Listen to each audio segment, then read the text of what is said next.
Praise the lord. యెహోవా తన ప్రజలను ఎడబాయువాడు కాడు, తన స్వాస్థ్యమును విడనాడువాడు కాడు. కీర్తన 94:14 వాక్యంలో దేవుని వాక్యం సెలవిస్తుంది. అవును ప్రియ దేవుని బిడ్డలారా, తన ప్రజలను ఆయన ఎన్నడూ కూడా ఎడబాయాడు.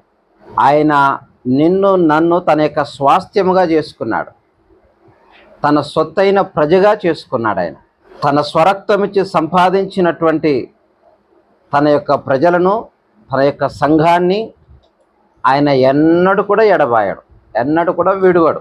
ప్రభు నన్ను మర్చిపోయాడు, నన్ను విడిచిపెట్టాడు అనేసి బాధపడుతున్నావా?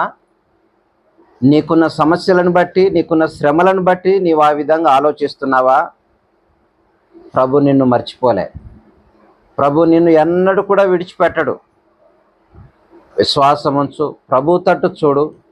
ఆయన నీ కొరకు చేసినటువంటి త్యాగాన్ని జ్ఞాపకం చేసుకో.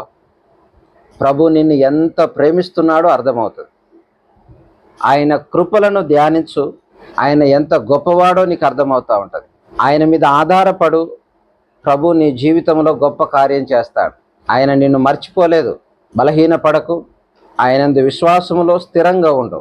దేవుడు నీకున్నటువంటి ప్రతి సమస్యను, ప్రతి పరిస్థితి నుంచి ఆయన విడిపిస్తాడు, నిన్ను బలపరుస్తాడు. ఆమేన్.